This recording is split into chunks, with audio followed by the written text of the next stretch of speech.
प्यारी बीवी।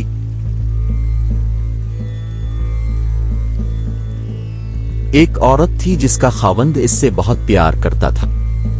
इस औरत से इसकी खुशियों भरी जिंदगी का राज पूछा गया कि आया वो बहुत लज़ीज़ खाना पकाती है, या उसका खावंद इसके हुस्न जमाल पर फरेफ्ता है, या वो बहुत ज्यादा बच्चे पैदा करने वाली खातून रही है, या फिर उसकी मोहब्बत का कोई और राज है। औरत ने यूं जवाब दिया, खुशियों भरी जिंदगी के असबाब अल्लाह सुब्हाना व ताला की जात के बाद खुद औरत के अपने हाथों में है। औरत चाहे तो वो अपने घर को जन्नत बना सकती है और अगर चाहे तो जहन्नम बना दे। मत सोचे कि माल व दौलत खुशियों का सबब है। तारीख में कितनी ही मालदार औरतें ऐसी हैं जिनके खावंद उनसे किनारा किश हो गए। न ही बहुत ज्यादा बच्चे पैदा करने वाली औरत होना कोई बहुत बड़ी खूबी है। कई औरतों ने 10-10 बच्चे जने मगर वो अपने शोहरों से कोई खुसूसी इल्तिफात व मोहब्बत ना पा सके बल्कि नौबत तलाक तक जा पहुंची। अच्छा खाना पकाना भी कोई खूबी नहीं है। सारा दिन किचन में खाने पकाने के बावजूद भी औरतें खावंद की शिकायत करती नजर आती हैं। तो फिर आप ही बता दें इस पुरसादत और मसरत भरी जिंदगी का राज, और आप अपने और खावंद के दरमियान दरपेश मसाइलों मुश्किलात से किस तरह निपटा करती थीं?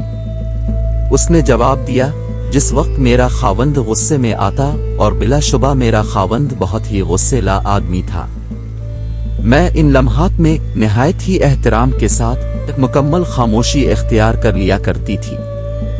एहतराम के साथ खामोशी यानी आंखों से हिकारत और तंजिया पर न झलके। आदमी बहुत अक्लमंद होता है, ऐसी सूरत हाल को भांप लेता है। तो आप ऐसे में कमरे से बाहर क्यों नहीं चली जाया करती थीं? उसने कहा, खबरदार ऐसी हरकत मत करना, इससे तो ऐसा लगेगा तुम इससे फरार चाहती हो और उसका नुक्ता नजर नहीं जानना चाहती। खामोशी तो जरूरी है ही, इसके साथ साथ खावंद जो कुछ कहे इसे ना सिर्फ लिसन करना बल्कि इससे इत्तेफाक करना भी इतना ही अशद जरूरी है। मेरा खावंद जब अपनी बातें पूरी कर लेता तो मैं कमरे से बाहर चली जाती थी, क्योंकि इस सारे शोर शराबे के बाद में समझती थी कि इसे आराम की जरूरत है।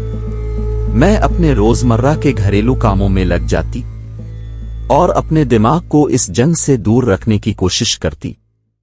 तो आप इस माहौल में क्या करती थीं?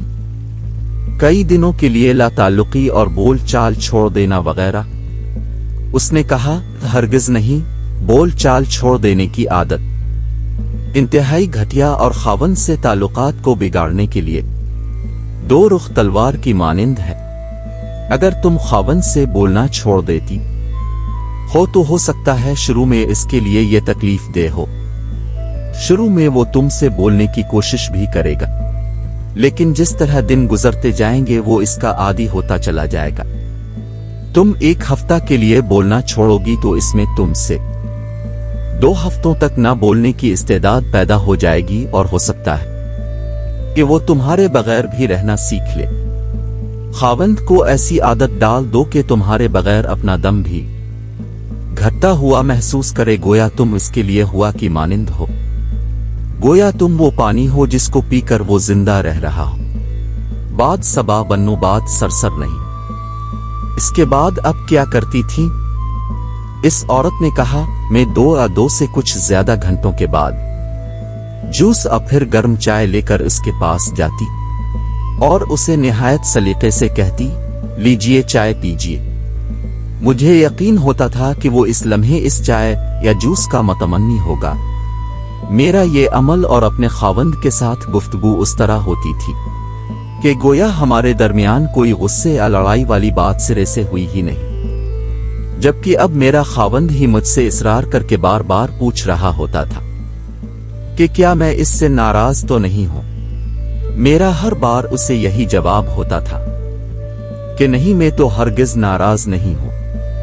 इसके बाद वो हमेशा अपने दुरुस्त रवैये की माजरत करता और मुझसे घंटों प्यार भरी बातें करता था।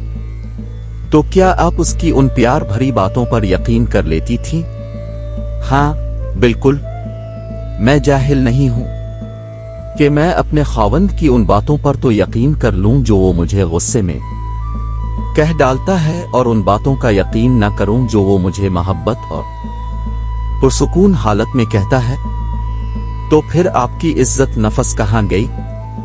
क्या इज्जत इसी का नाम है कि तुम गुस्से में आए हुए एक शख्स की तल्ख बातों पर तो यकीन करके इसे अपनी इज्जत नफस का मसला बना लो, मगर उसकी उन बातों को कोई अहमियत ना दो जो वो तुम्हें प्यार भरे और पुरसुकून माहौल में कह रहा हो।